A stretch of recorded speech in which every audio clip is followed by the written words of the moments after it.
Hi ನಮಸ್ಕಾರ, ನಾನು ನವೀನ ಪ್ರಜಾಕಿಯ. ಈಗ ನಮ್ ಜೊತೆ ಇದಾರೆ ಸರ್, ನಿಮ್ಮ ಹೆಸರು ಮನುಕುಮಾರ್ ಅಂತ ಹೇಳಿ. ಇವ್ರ ಜೊತೆ ನಾನ್ ಟ್ರೈನಲ್ಲಿ ಜರ್ನಿ ಮಾಡ್ತಾ ಇದ್ದೆ. ಸರ್, ನೀವು ಎಲ್ಲಿಂದ ಬರ್ತಾ ಇರೋದು? ಮೈಸೂರಿಂದ ಬರ್ತಾ ಇದ್ದಾರೆ. ನಾನು ಕೂಡ ಒಳನರಸೀಪುರದಿಂದ ಬರ್ತಾ ಇದ್ದೆ. ನನ್ನೂರು ಪಕ್ಕದಲ್ಲಿ ಇಳಿಯೋ ಸಂದರ್ಭದಲ್ಲಿ ನೀವ್ ಎಲ್ಲಿಂದ ಬಂದ್ರಿ, ನಿಮ್ಮನ್ನ ಹತ್ಸಕ್ ಬಂದಿದ್ರಲ್ಲ ಫ್ರೆಂಡ್, ಅವ್ರು ಯಾರು ಏನು ಅಂತ ಕೇಳಿದ್ರು. ನಾನು ಅವಾಗ ಪ್ರಜಾಕಿಯ ಅಂತ ಹೇಳಿದೆ, ಪ್ರಜಾಕಿಯ ಸ್ನೇಹಿತರು ಅಂತ ಹೇಳಿದೆ. ಅವಾಗ ನೀವೇನೋ ಒಂದು ಕೇಳಿದ್ರಿ ಕ್ವಶನ್. ಈಗ ನಾವು ಎದುರು ನೀವು ಇಲ್ಲಿ ಕಾಣ್ತೀರಾ, ಮಾತಾಡ್ಬೋದಾ? ಇದೇ ಇಷ್ಟೇ ತಾನೆ ನಿಮಗೂ ನಮಗೂ ನಡೆದ ಮಾತುಕತೆ. ಪ್ರಜಾಕಿಯ ಅಂದ್ರೆ ಏನು ಅಂತ ನೀವು ಕೇಳಿದ್ರಿ. ನಾನು ಅವಾಗ ನೀವೇನ್ ಮಾಡ್ತಾ ಇದ್ದೀರಾ, ನೀವೇನು ಎತ್ತ ಅಂತ ಕೇಳಿದಾಗ ನೀವು ಒಬ್ರು ಲೆಕ್ಚರರ್ ಹೌದಲ್ವ ಸರ್? ಹೌದು. ನಿಮ್ದು ಯಾವ ಊರು? ಮೈಸೂರು. ಸ್ವಲ್ಪ ಹಿಂದೆ ನಗ್ತೀವಿ ಕಾಣ್ತೀರಾ? ಓಕೆ. ಪ್ರಜಾಕಿಯ ಅಂದ್ರೆ ಏನು ಅಂತ ನಿಮಗೆ ಇದುವರೆಗೂ ಗೊತ್ತಾಗಿಲ್ವಾ ಸರ್? ಗೊತ್ತಾಗಿಲ್ಲ. ಇದೇ ಫಸ್ಟ್ ವರ್ಡ್ ಕೇಳ್ತಾ ಇರೋದು. ಓಕೆ.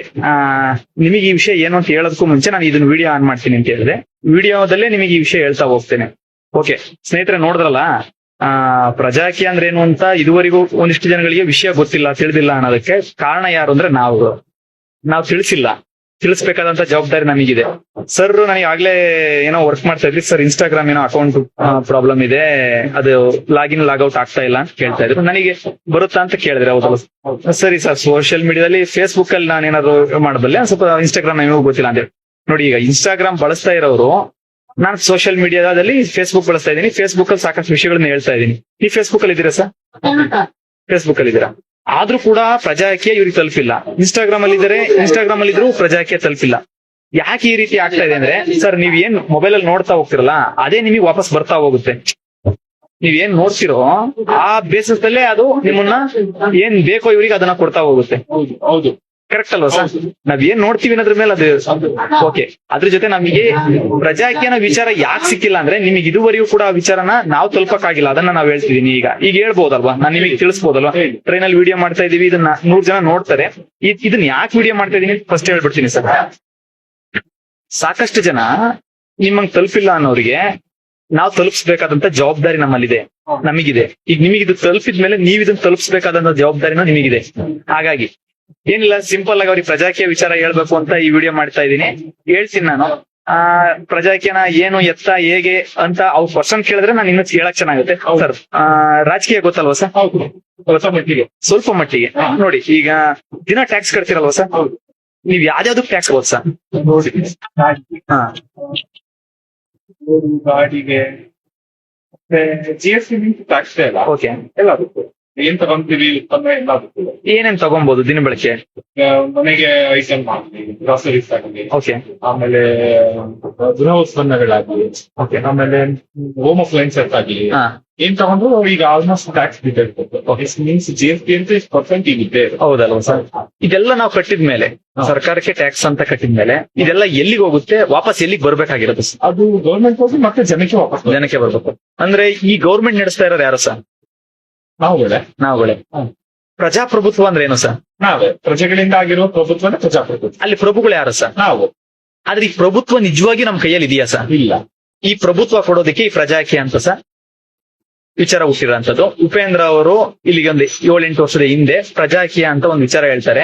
ನಾವಿಷ್ಟು ಶ್ರೀಮಂತರು, ನಿಮ್ಮನ್ನೆಲ್ಲ ಕೇಳ್ತಾ ಇದೀವಲ್ಲ, ನಾವಿಷ್ಟು ಶ್ರೀಮಂತರು, ನಮ್ಮ ಅಸೆಟ್ ಎಷ್ಟಿದೆ, ನಾವ್ ಎಷ್ಟೆಷ್ಟು ಜನ ಸಂಬಳ ಕೊಡ್ತಾ ಇದೀವಿ. ಈಗ ನಿಮಗೆ ಸಂಬಳ ಕೊಡ್ತಾ ಇದಾರೆ ಅಂದ್ರೆ ಹೌದಲ್ವಾ ಸರ್?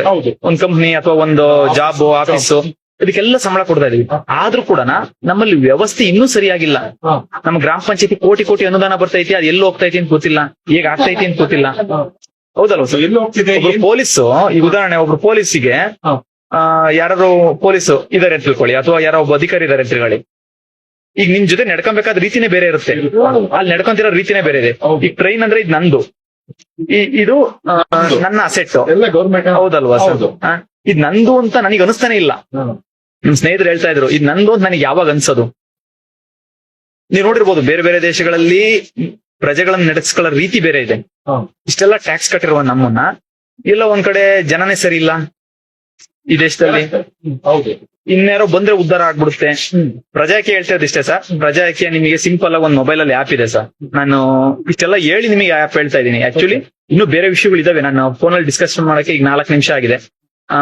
ಆದಷ್ಟು ಬೇರೆ ರೀತಿ ನಿಮಗೆ ಹೇಳೋದಕ್ಕೆ ಟ್ರೈ ಮಾಡ್ತೀನಿ. ಇನ್ನೊಂದು 10 ನಿಮಿಷ ಜರ್ನಿ ಇರೋದ್ರಿಂದ ಮೊದಲು ಪ್ರಜಾಕಿ ಅಂತ ಒಂದು ಆಪ್ ಇದೆ.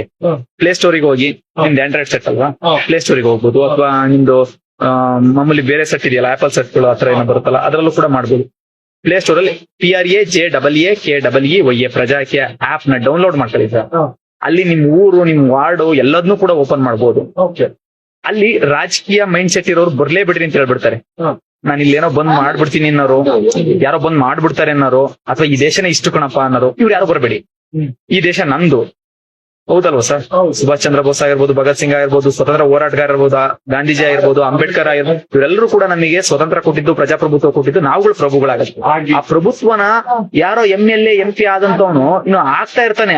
ಆದ್ಮೇಲೆ ಅವ್ರ ಅಳಿಮೆ ಆಗ್ತಾನೆ, ಅವ್ರ ಮಾವ ಆಗ್ತಾನೆ, ಅವ್ರ ಚಿಕ್ಕಪ್ಪ ಆಗ್ತಾನೆ, ಅವ್ರ ದೊಡ್ಡಪ್ಪ ಆಗ್ತಾನೆ, ಕುಟುಂಬನೇ ಆಗ್ತದೆ. ಆಗ್ತಾ ನಮ್ಮಿಂದ ಕಸ್ಕೊಳ್ತಾರೆ. ಅವ್ರು ನಮ್ಮನ್ನ ನೋಡೋದ್ ಹೆಂಗೆ?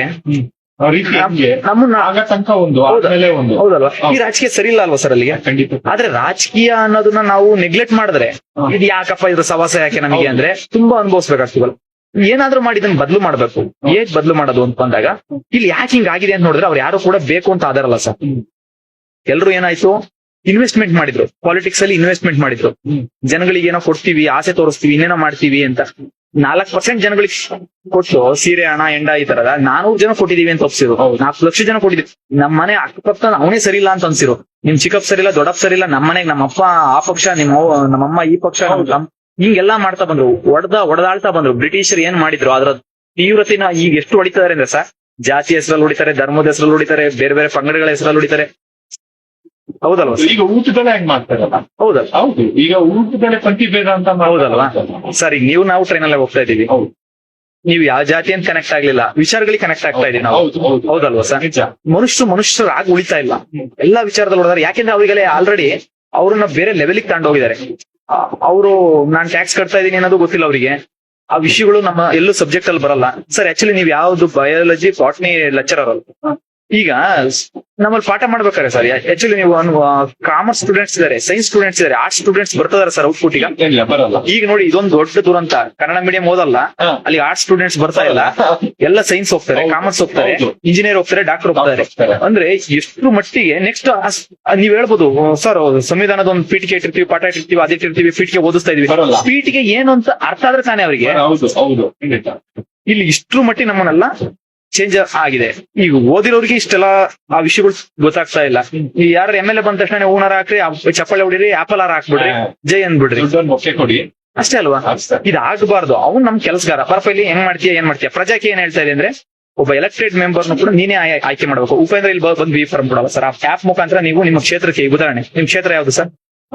ಚಾಮರಾಜ. ಇದು MLA ಕ್ಷೇತ್ರ.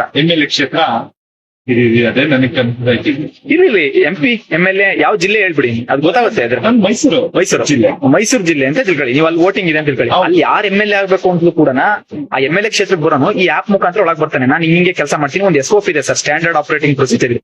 ಈ ರೀತಿ ಕೆಲಸ ಮಾಡ್ತೀನಿ, ಮಾಡ್ದಂಗಿದ್ರೆ ನಾನು ರಾಜೀನಾಮೆ ಕೊಡ್ತೀನಿ 6 ತಿಂಗಳಲ್ಲಿ. ಮತ್ತೆ ನಿಮಗೆ ಅವ್ನ್ ಚಾನ್ಸ್ ಕೊಟ್ಟು ನೋಡ್ಬೋದು. ಮಾಡಲ್ಲ, ಸೆಲೆಕ್ಷನ್ ನೀವೇ ಮಾಡ್ತೀರಾ ಅವನ್ನ. ಬಿ ಫಾರ್ಮ್ ಕೊಡೋದು. ಹೈಕಮಾಂಡ್ ಅಂತ ಹೇಳಿ 10 ಸತಿ ಹೋಗ್ತಾರಲ್ಲ ಸರ್, ಹೈಕಮಾಂಡ್ ಹೋಗಕ್ಕೆ ಎಷ್ಟು ದುಡ್ಡು ಕೊಡ್ತಾರೆ? ಕೆಲಿಕೆ ಅದ್ ಯಾರ ದುಡ್ಡು? ನಿಮ್ದು ಹೈಕಮಾಂಡ್ ಹೋಗಿ ನಮ್ ದುಡ್ಡು ಯಾಕೆ ಖರ್ಚು ಮಾಡ್ತೀರಾ? ನೀವು ಟೀ ಕುಡಿಯಕ್ ಹೋಗ್ತೀರಾ, ಮಾತುಕತೆ ಮಾಡಕ್ ಹೋಗ್ತೀರಾ, ಟಿಫನ್ ಮಾಡಕ್ ಹೋಗ್ತೀರಾ? ಹೈಕಮಾಂಡ್ ಯಾರು? ನಾವಲ್ವಾ?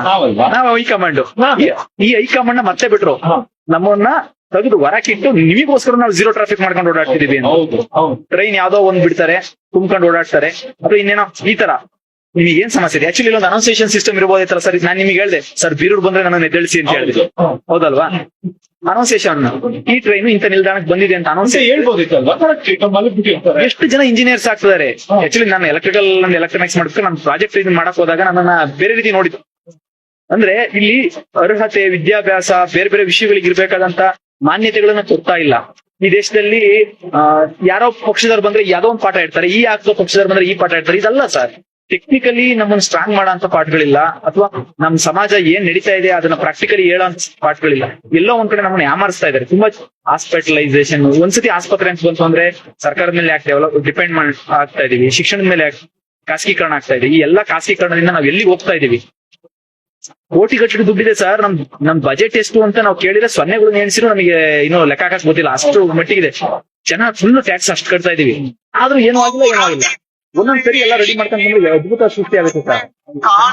ಈ ಅದ್ಭುತ ಸೃಷ್ಟಿ ಆಗ್ಬೇಕು ಅಂದ್ರೆ ಇನ್ವೆಸ್ಟ್ಮೆಂಟ್ ಬಿಡ್ಬೇಕು ಅಂತ ಉಪೇಂದ್ರ ಅವರು ಪ್ರಜಾಕಿ ಅಂತ ಒಂದು ಆಪ್ ನ ಒಂದು 13-30 MB ಆ್ಯಪ್ ಇದೆ. ಆಪ್ ಅಲ್ಲಿ ಹೋಗಿ ನಿಮ್ಮ ಸ್ಟೋರೇಜ್ ಅಲ್ಲೋಗಿ ನೀವು ನಿಮ್ ಕಾರ್ಮಿಕ ನೋಡ್ಬೋದು. ಕಾರ್ಮಿಕ ಅಂತ ಹೆಸರಿಟ್ಟಿದ್ದಾರೆ. ಅವ್ನ MLA MP ಪ್ರತಿನಿಧಿ ಅಂತೂ ಹೇಳಿ ನಿಮ್ಮ ಕಾರ್ಮಿಕ ಅವನು. ಅವನಿಗೆ ಸಂಬಳ ಕೊಡ್ತೀವಿ 2.5 ಲಕ್ಷ ಆಪ್ ಅಲ್ಲಿ ಹೋಗಿ. ನಿಮ್ ಮೈಸೂರು ಜಿಲ್ಲೆಯಲ್ಲಿ ನಮ್ದು ಉದಾಹರಣೆ ನಂದು ಹೇಳ್ಬಿಡ್ತೀವಿ. ಉಡುಪಿ ಚಿಕ್ಕಮಗಳೂರು ಕ್ಷೇತ್ರದಲ್ಲಿ 31 ಜನ ಆಸ್ಪಿರೆಂಟ್ಸ್ ಬಂದಿದ್ದಾರೆ. ಅಂದ್ರೆ ಈ ತರ ಆಗ್ತೀನಿ ಅಂತಿದ್ದಾರೆ. ನಮ್ ತರೀಕೆರೆಯಲ್ಲಿ 4 ಜನ ಬಂದಿದ್ದಾರೆ. ಅವ್ರು ನಾನು ನೋಡ್ತೀನಿ ಹೆಂಗ್ ಮಾಡ್ತೀಯಪ್ಪ ಹೆಂಗ್ ಮಾಡಲ್ಲ ಕೆಲಸ ನಾನು ಕೇಳ್ತೀನಿ. ಅವನ ಹಣ ಬ್ಯಾಕ್ ಗ್ರೌಂಡ್ ಅವನ ಇತಿಹಾಸ ಎಲ್ಲ ನೋಡಲ್ಲ ನಾನು ನೋಡೋದಿಷ್ಟೇ. ನೀನ್ ಹೆಂಗ್ ಮಾಡ್ತೀಯಾ ಯಾವಾಗ ಕೊಡ್ತೀಯಾ ಮಾಡ್ದಂಗಿದ್ರೆ ರಾಜೀನಾಮೆ ಕೊಟ್ಟು ಹೋಗ್ತೀಯಾ. ರೈಟ್ ಟು ರೀಕಾಲ್ ಸಂವಿಧಾನದಲ್ಲಿ ಇನ್ನು ಬಂದಿಲ್ಲ ಬರ್ಬೇಕು ಅನ್ನೋದು ಹೇಳ್ತಿದ್ದಾರೆ. ಮಾಡ್ದಂಗಿದ್ರೆ ಕೆಲಸನ ಕೆಳಗೆ ಇಳಿಸ್ಬೇಕು. ಅವ್ನು ಆ ಎದರಿಕೆ ಹೇಳಿರ್ಬೇಕು. SOP ಪ್ರಕಾರ ಕೆಲಸ ಮಾಡ್ಬೇಕು. ಈ ಎಲ್ಲಾ ಮಾನದಂಡಗಳನ್ನ ಅದ್ರಲ್ಲಿ ಇಟ್ಟಿದ್ದಾರೆ. ಅವ್ರನ್ನ ನಾವೇ ಆಯ್ಕೆ ಮಾಡ್ತೀವಿ. ಅವ್ನು ಯಾರನ್ನ ನೀವು ಹೆಚ್ಚು ರೇಟಿಂಗ್ಸ್ ಕೊಡ್ತೀರಾ ಅವನಿಗೆ ಬಿ ಫಾರಂ ಕೊಡ್ತಾರೆ. ಅವನು ಎಲೆಕ್ಷನ್ ನಿಲ್ತಾನೆ. ಅವ್ನು ಎಲೆಕ್ಷನ್ ನಿಂತ್ಮೇಲೆ ಅವ್ನು ಕೆಲಸ ಮಾಡ್ತಾನೆ ಇಲ್ಲ. ಈಗ ಉದಾಹರಣೆ ಒಂದು ಬ್ರಿಡ್ಜ್ ಮಾಡ್ಬೇಕು. ಬ್ರಿಡ್ಜ್ ಮಾಡ್ಲಾ ಅಥವಾ ಅಲ್ಲೊಂದ್ ಕೆರೆದೇನೋ ಬೇರೆ ಏನೋ ಕೆಲಸ ಮಾಡ್ಬೇಕು. ಅದನ್ನ ಮಾಡ್ಲಾ. ಹಣ ಬಂದಿದೆ ನಿಮ್ ಗ್ರಾಮ ಪಂಚಾಯತಿಯಲ್ಲಿ ಉದಾಹರಣೆ. ಈ ದುಡ್ಡು ಹೆಂಗ್ ಖರ್ಚು ಮಾಡ್ಲಿ ನಿಮ್ಮನ್ ಕೇಳಿ ಕೆಲಸ ಮಾಡ್ಬೇಕು. ನನಗೆ ಬಂದಂಗ್ ತಿಳುವಳಿಕೆ ನಾನು ಬುಲೆಟ್ ಟ್ರೈನ್ ಬಿಡ್ಬಿಡ್ತೀನಿ ನಾನು ಇನ್ನೇನ ಅಲ್ಲಲ್ಲ. ನನಗೆ ಮೈಸೂರು ಟು ಶಿವಮೊಗ್ಗಕ್ಕೆ ಯಾವ ಟ್ರೈನ್ ಬೇಕು ಫಸ್ಟ್ ಅದನ್ನ ಕೇಳು. ಅದು ಎಷ್ಟು ಸ್ಪೀಡ್ ಆಗಿ ಹೋಗ್ಬೇಕು ಕೇಳು. ಅದು ಈ ತರ ಟೆಕ್ನಾಲಜಿ ಬಳಸೋದಕ್ಕೆ ಎಷ್ಟು ದುಡ್ಡಿದೆ ಅಂತ ಹೇಳು. ಹೌದಲ್ವಾ? ಈ ರೀತಿ ಆಗ್ಬೇಕು. ನಾವ್ ಏನ್ ಮಾಡ್ಬಿಡ್ತೀವಿ ಒಂದಿನಕ್ಕೆಲ್ಲ ಯಾಮಾರ್ಬಿಡ್ತೀವಿ. ಅದ್ ಮಾಡ್ಬಿಡ್ತೀವಿ ಇದ್ ಮಾಡ್ಬಿಡ್ತೀವಿ. ನೀನ್ ಹೆಂಗ್ ಮಾಡ್ತೀಯ ಹೇಳು. ಯಾವ ಮಾಡ್ತೀಯ ಹೇಳು. ಮಾಡ್ದಂಗಿದ್ರೆ ಕೆಳಗೆ ಇಳ್ದೋಗ್ತೀಯ. ಸುಮ್ಮನೆ ನಾವ್ ಹೇಳ್ಬೋದು ಈಗ ನಾನು ಅದ್ ಮಾಡ್ಬಿಡ್ತೀನಿ ಸಿಂಗಾಪುರ್ ಮಾಡ್ಬಿಡ್ತೀನಿ. ನನ್ ಸಿಂಗಾಪುರ್ ಮಾಡ್ಬಿಡ. ನನ್ನ ಊರನ್ನ ಮೂಲಭೂತ ಸೌಕರ್ಯದಲ್ಲಿ ನಿಮ್ಗೆ ಸ್ಯಾಟಿಸ್ಫ್ಯಾಕ್ಷನ್. ಈ ವಿಷಯಗಳನ್ನ ನಾವ್ ಈಗ ನೀವ್ ಹೇಳಿದ್ರಿ ಪ್ರಜಾಕೀಯ ಗೊತ್ತಿಲ್ಲ ಅಂದ್ರಿ. ಇದು ಯಾವ್ದಾದ್ರು ಟಿವಿಯಲ್ಲಿ ಬರ್ತಾ ಇದೆಯಾ? ಯಾಕೆ ತೋರಿಸ್ತಾ ಇಲ್ಲ ಹೇಳಿ? ಎಲ್ಲರೂ ಕೂಡ ಬಿಸ್ನೆಸ್ ಅವ್ರದ್ದು ಒಂದು ಬಿಸ್ನೆಸ್. ಇದನ್ನೇನೋ ತೋರಿಸಿರಿ ಅಡ್ವರ್ಟೈಸ್ಮೆಂಟ್. ಇದನ್ನೇನೋ ತೋರಿಸಿರಿ ಅಡ್ವರ್ಟೈಸ್ಮೆಂಟ್. ಇವ್ರಿಗೆ ಪಾರ್ಟಿ ಫಂಡ್ ಲಕ್ಷಾಂತರ ಕೋಟಿ ಇದೆ. ಯಾರು ಕೊಟ್ಟು? ನಾವೆಲ್ಲ ಕೊಟ್ಟಿದ್ವಿ ಯಾವ ತರ ಪಾರ್ಟಿ ಫಂಡ್? ಮತ್ತೆ ಎಲ್ಲಿಂದ ಬಂತು? ಈ ಪಕ್ಷದ ಪಾರ್ಟಿ ಫಂಡ್ ಅಷ್ಟು, ಆ ಪಕ್ಷದ ಪಾರ್ಟಿ ಫಂಡ್ ಇಷ್ಟು. ಪ್ರಜಾಕೀಯಕ್ಕೆ ಪಾರ್ಟಿ ಫಂಡೇ ಇಲ್ಲ ಸರ್. ಸಭೆ ಮಾಡಲ್ಲ, ಸಮಾರಂಭ ಮಾಡಲ್ಲ, ಗದ್ದಲ ಇಲ್ಲ, ಗಲಾಟೆ ಇಲ್ಲ. ಇಲ್ಲಿ ಉತ್ತಮ ಪ್ರಜಾಕೀಯ ಪಕ್ಷದ UPP ಕಾನ್ಸೆಪ್ಟ್ ಇಷ್ಟೇ. ನೀವು ಇನ್ವಾಲ್ವ್ ಆಗ್ಬೇಕು. ಒಬ್ಬ ಪ್ರಜೆಯಾಗಿ ನನ್ನ ಕ್ಯಾಂಡಿಡೇಟ್ ಯಾರನ್ನ ಆಯ್ಕೆ ಮಾಡ್ತೀನಿ ಅಲ್ಲಿ ಇನ್ವಾಲ್ವ್ ಆಗ್ಬೇಕು. ಅವ್ನು ಕೆಲಸ ಮಾಡ್ತಾನೆ. ಒಂದ್ 10 ನಿಮಿಷ ಸರ್. ಒಂದ್ ಮೊಬೈಲ್ ಒಂದು ಒಂದು ಇದನ್ ಕೊಡಕ್ಕಾಲ್ವಾ ನೀವು? ಏನೋ ಇದು ಬೇಕಾ ರೇಟಿಂಗ್ಸ್ ಕೊಡಕ್ಕಾಲ್ವಾ? ಅವ್ನ ಅದ್ರ ಮೇಲೆ ಕೆಲಸ ಮಾಡಕ್ಕಾಲ್ವಾ? ಎಲ್ಲ ಪಾರದರ್ಶಕವಾದ ಆಡಳಿತ ಕೊಡಕ್ಕಾಗಲ್ವಾ? ಕೊಡ್ಬೋದಲ್ವ ಸರ್? ಇವತ್ತು ಕೊಡ್ಬೋದು. 10 ವರ್ಷದಿಂದ ಕೊಡಕ್ತಿರಲ್ಲ. ಇವತ್ತು ಕೊಡ್ಬೋದು. ನಾನು ಯಾವ ಟ್ರೈನಲ್ಲಿ ಹೋಗ್ತೀನಿ, ಎಷ್ಟರಲ್ಲಿ ಹೋಗ್ತೀನಿ, ಯಾವ ಬೋಗಿಯಲ್ಲಿ ಹೋಗ್ತೀನಿ ಅಂತ ಇವತ್ತು ಕಂಡಿಡ್ಬೋದು. ಈ ವಿಚಾರಗಳನ್ನ ಹೇಳ್ತಾ ಇದನ್ನ ಸರಿ ಮಾಡೋದಕ್ಕೆ ಒಂದ್ ನೆಲೆಗಟ್ಟಲ್ಲಿ ಈ ಪ್ರಜಾಕಿ ಅಂತ ಬಂದಿದೆ. ಆಕ್ಚುಲಿ ನನ್ನ ಸ್ಟೇಷನ್ ಬಂತು. ವಿಡಿಯೋ ಎಂಡ್ ಮಾಡೋಣ ಸರ್. ಹಂಗೆ ನಿಮಗೆ ಮಾತಾಡ್ತೀನಿ. ನಾನು ಬೇರೆ ವಿಷಯಗಳು ಇದಾವೆ ಮಾತಾಡ್ತೀನಿ. ಓಕೆ ಸರ್, ನಿಮಗೆ ಏನನ್ಸುತ್ತೆ ಈ ವಿಷಯ? ನಿಮಗೆ ತಲುಪಿದ್ಮೇಲೆ 4 ಜನ ತಲುಪಿಸ್ಬೇಕು ಅಂತ ಅನಿಸ್ತಾ ಇದೆ. ಚೆನ್ನಾಗಿ ಕಾಣಿಸಿ ಬಂದು ಜನಗಳಿಗೆ ಅದು ವಾಪಸ್ ಹೋಗ್ಬೇಕು. ಒಂದು ಒಳ್ಳೆ ಎಜುಕೇಶನ್ ಒಳ್ಳೆ ಸಿಸ್ಟಮ್ ಯಾರಿಗ್ ಬೇಡ ಸರ್? ಆದ್ರೆ ಜನನೇ ಸರಿ ಇಲ್ಲ ಅಂತ ನಾವ್ ಹೆಂಗ್ ಅನ್ಕೊಂತೀವಿ? ಜನಗಳಿಗೆ ಈ ಎಜುಕೇಶನ್ ಕೊಡಿ, ಆಗುತ್ತೆ ಬದಲಾವಣೆ ಆಗುತ್ತೆ. ವಿದ್ಯಾವಂತರಾಗ್ಬೇಕು. ಹೌದಲ್ವಾ ಸರ್? ಈ ಏನೋ ಓದಿರ್ಬೇಕು ಅಂತಲ್ಲ ಸರ್ ನಾವ್ ಹೇಳ್ತಾರೆ. ಅಟ್ಲೀಸ್ಟ್ ಕಾಮನ್ ಸೆನ್ಸ್ ಅಥವಾ ಒಂದ್ ಸಣ್ಣ ವಿಚಾರ, ಅವ್ನ್ ಯಾರು ಅವ್ನೇನು ಈ ವಿಚಾರಗಳು. ಈಗ SIR ಮಾಡ್ತಾ ಇದಾರಲ್ವಾ ಸರ್? ವೋಟ್ ಹಾಕೋದ್ ಏನಕ್ಕೆ ಅಂತ ನಿಮಗೆ ಗೊತ್ತಿದ್ರೆ ಆ ಜವಾಬ್ದಾರಿ ಗೊತ್ತಿದ್ರೆ ನೀವು ಕಳ್ಳೋಟೆ ಆಗ್ತಿರ್ಲಿಲ್ಲ, ಕಳ್ಳೋಟ್ ನಡೀತಾನೆ ಇರ್ಲಿಲ್ಲ. ಆ ವೋಟಿನ ಜವಾಬ್ದಾರಿ ಗೊತ್ತಿದ್ರೆ ಅದಿಷ್ಟು ದಿನ ಯಾರೋ ವೋಟರ್ ID ಮಾಡ್ಸ್ಕೊಂಡಂಗೆ ಇರ್ತಾನೆ ಇರ್ಲಿಲ್ಲ, ಅಥವಾ ಇನ್ನೇನೋ ಆಗ್ತಾ ಇರ್ಲಿಲ್ವಲ್ಲ. Okay thank you. ನಿಮ್ಮ ಹೆಸರು ಗೊತ್ತಾಗಿಲ್ಲ ಸರ್? ಮನು ಅಂತೇಳಿ. ವೀಕ್ಷಕರೇ ನೋಡಿ, ಈಗ ನಮ್ ಜವಾಬ್ದಾರಿ ಇದೆ. ಈ ತರ ವಿಷಯ ಗೊತ್ತಿಲ್ಲದಂತ ವಿಚಾರವಂತರ ಆಗಂತ ಆಸೆ ಪಟ್ಟವ್ರಿಗೆ ವಿಷಯಗಳನ್ನ ತಿಳಿಸೋಣ. ಇನ್ ಮುಂದೆ ಅವ್ರು ನೋಡ್ತಾರೆ, ಅವ್ರು 4 ಜನ ಕೇಳೇ ಹೇಳ್ತಾರೆ. ನನ್ ಕೆಲಸ ನಾನು ಮಾಡಿದೀನಿ ಸರ್. ಈ ದೇಶದ ಪ್ರಜೆಯಾಗಿ ನಾನೊಂದು ಈ ಕೆಲಸ ಮಾಡಿದೀನಿ. ನಿಮಗೆ ಈ ಜವಾಬ್ದಾರಿನ ಬಿಟ್ಟಿದ್ದೀನಿ. ಮುಂದೆ ನೀವು ಮಾಡ್ತಾ ಹೋಗಿ. ಧನ್ಯವಾದ. Thank you. ಪ್ರಜೆಗಳಿಂದ ಪ್ರಜಾಕೀಯ, ಪ್ರಜೆಗಳಿಗಾಗಿ ಪ್ರಜಾಕೀಯ, ಪ್ರಜೆಗಳಿಗೋಸ್ಕರ ಪ್ರಜಾಕೀಯ, ಮಟ್ಟ ಹಾಕಲು ರಾಜಕೀಯ, ನಮ್ಮಿಂದ ನಮಗಾಗಿ